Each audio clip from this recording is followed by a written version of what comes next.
Hello everyone, today I'm going to be sharing with you my July bullet journal flip through, and then we'll be getting into the August setup. So here I have my YouTube schedule calendar and then my July tracker. I tried something a little bit different by using dots instead of coloring in the box to track things. Here's my July gratitude and memories page. I kind of like how this one came out. Looks like an art wall. And here are my dailies. I added a quote. It's actually quoting a song right there at the bottom left hand side, and I noticed that I kind of stuck with the same header. Here I added an annual tracker for my weekly chores, so I did this by week to see how often I do these chores on a weekly basis, and then I continued on with my daily headers and to-dos, and I did keep the same arrow for the date. I don't know why, I just kind of liked how it looked. Here's how I set up my August. I have my August YouTube schedule, then my August tracker, and then my August gratitude and memories, and this is where I will start my dailies. Now I'm going to go ahead and get into how I actually set up my August. Alright, first things first, I'm going through my iPhone iCal to see if I have any appointments that I put into my calendar that need to be added to my bullet journal. None. So I went ahead and went to my market dots in the back here, and I'm just going to use the orange to add on the days that we go to church. I don't have to write in the times because these are weekly events that we go to, so we already know the time and place. These are just reminder on my calendar to show that we already have commitments on these days. From here I went ahead and looked through all of my free and cheap events spreads, and I'm going ahead to add any events that we may want to attend, and then I'm going to write in the information on that. Now I'm checking my running to-do list, and I'm marking off anything that I did happen to get done. I'm going to continue looking on my running to-do list because it continues on another page, and just checking off things that either I did or no longer are needed to be done. I'm Xing that off. From here I'm going to start setting up my August YouTube calendar. I'm referencing the July calendar so that way I can replicate it on this new page. So now I'm actually starting out with the outline of the calendar, and then I will continue to fill in all the squares that the calendar is needing. There's the header completed, and now I'm actually filling out the squares for each day.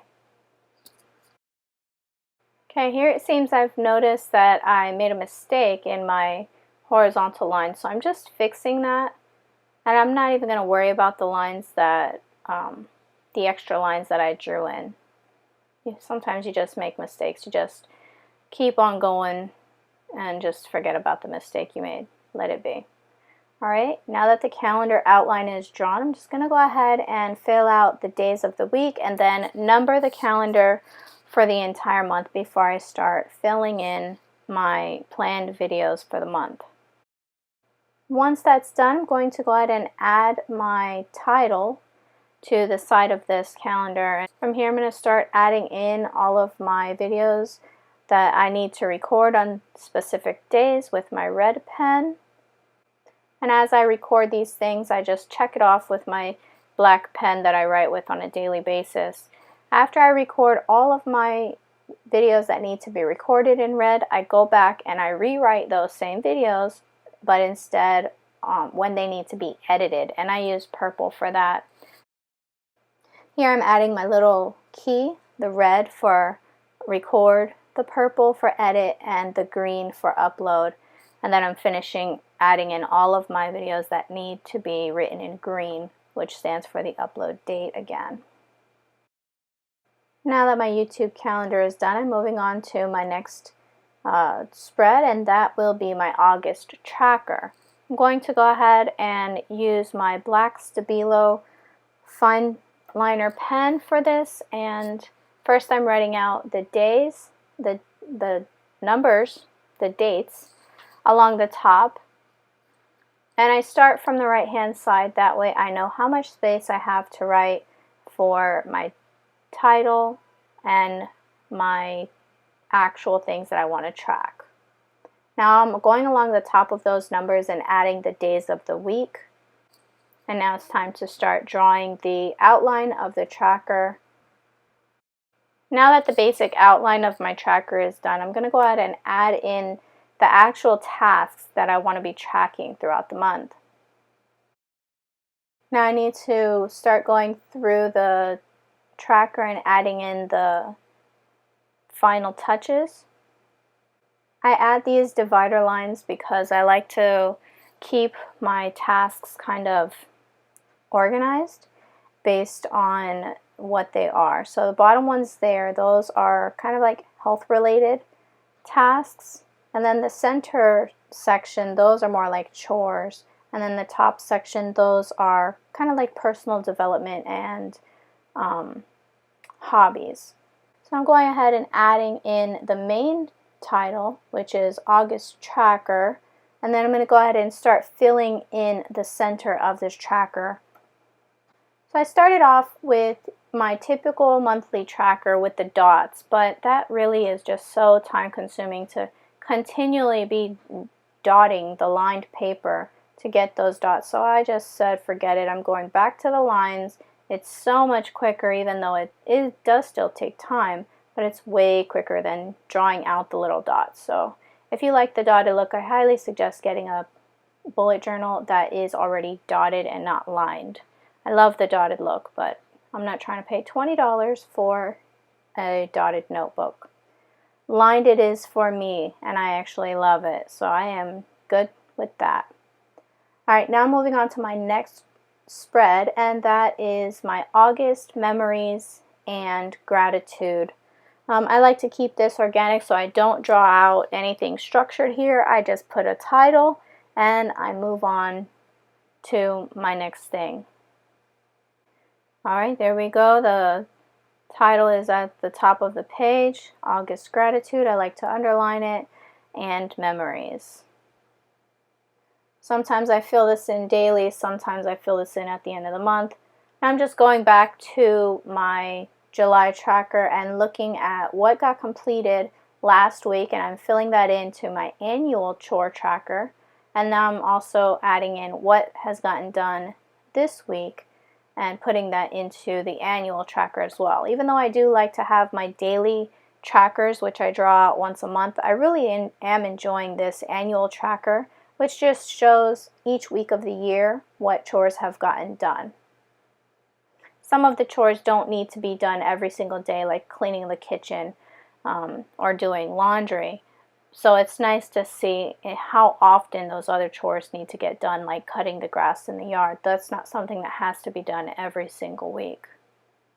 Now once that's complete, I'm going to go back through my dailies and start writing in some of the things that have happened that were like memories that I just didn't feel like writing on that specific day. That's the thing I love about bullet journal, is it's pretty much a record keeper. You can go back and look through what you've done and write down your memories and gratitude. If you have a detailed daily, you might not even need a monthly gratitude and memories spread, but I do like having the monthly gratitude and memories spread because it's just so much easier to look back through the specific months and see all of your memories and what you were thankful for that month all together, instead of having to read every single daily page to find your special moments. Alright, now that that is done, I remembered that I forgot to add something to my monthly calendar. These blue stickers represent fitness for me, so basically when I'm working out. And I know already that these are the days I'm going to the gym, and if it just so happens that I don't go to the gym on one of those days, it's very easy to just peel off the tiny sticker. Also, I'm going back through my July dailies and adding in my color coding to the edge of my pages. Hot pink is for this month, so now when I'm looking back for all of my July pages, I can just look for that little tab on the edge and I can find it quickly. For August, obviously, my color is this green. If you haven't been able to tell, that's what I've been using for all of my headers. I like to kind of keep it somewhat color coordinated. So I'm just going on and adding those little side tabs to my August pages that I have so far as well. And I did forget, but I need to go back and add all of these things into my index. And that is it for this month. Thank you so much for watching. I hope you enjoyed this video. Please feel free to comment below, like, share, and subscribe. Thanks for watching. Bye.